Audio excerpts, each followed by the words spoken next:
Hi, Mom and Dad. Do you remember me talking about that Western Civilization class? Well, guess what? I only have one more final project and then I've completed the course. Aren't you guys proud? We have learned so much content and I feel that I've learned so much about the past just by taking this class.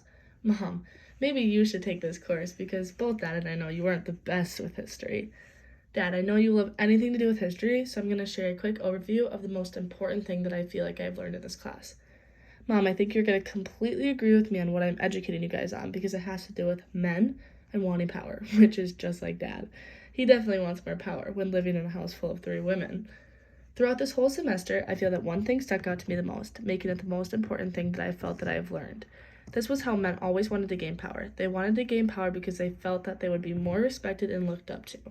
Men were constantly fighting for power. I'm going to first give you a quick little overview of what we have been doing in this class and what some of my assignments looked like.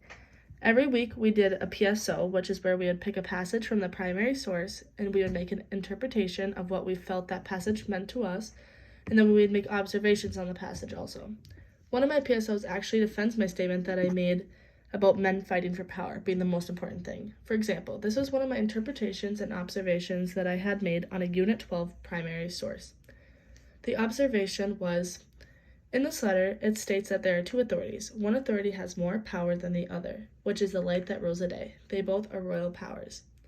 So that was my observation of that passage, and my interpretation, which was the way I took it, was the authority that rules the day has more power because that is when they are dealing with the souls of individuals, which is a lot deeper than just their bodies. The bodies of individuals are watched over by the Papal because they have less power and the bodies are not as important as the actual soul. This gives me context as to why certain authorities watch over certain types of the day, and that is all due to the amount of power they hold. This relates to the tertiary source and how the kings were always fighting to gain more power so they could have more control and be more respected.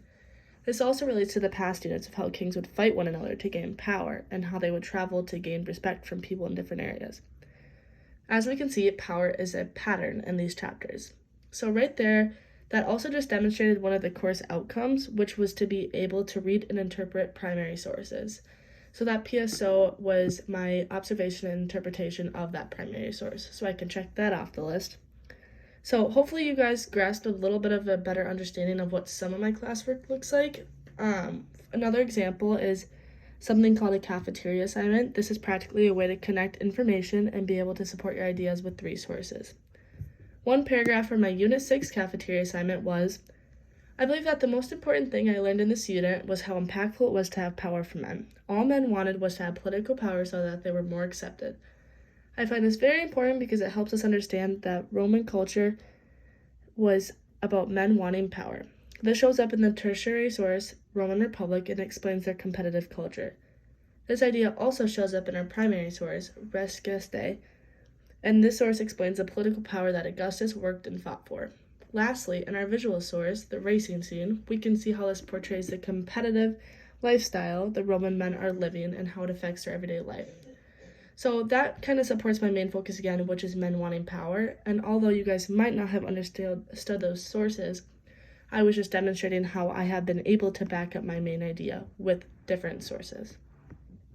I have proved the completion of another of the course outcome goals, which was to create historical arguments and narratives, which is what I did with that cafeteria assignment. Dad, I am taking after you with your knowledge about history. Don't worry though, I will never be as smart as you. In this class, we also have the 5 C's. The 5 C's are something that we are supposed to reference to in each assignment. I don't think either of you are familiar on the 5 C's, so real quick, the 5 C's are casualty, context, contingency, I can't really pronounce that one, don't make fun of me, Dad, change over time, and complexity. These have been extremely helpful and has helped me understand the material better.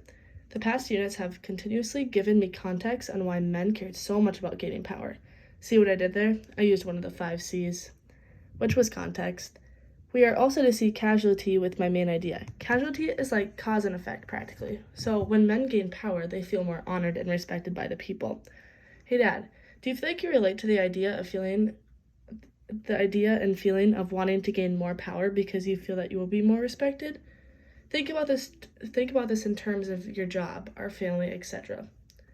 Hey Mom, I hope you weren't sleeping, because I remember you telling me you used to take naps in history. I'm just kidding with you guys. I hope you guys were able to understand a little of what this course was like for me. Thanks for always caring about my schooling so much. I love you too so, so much, and I hope you guys were able to get a little bit of a better understanding of my main idea and what I've learned from this course.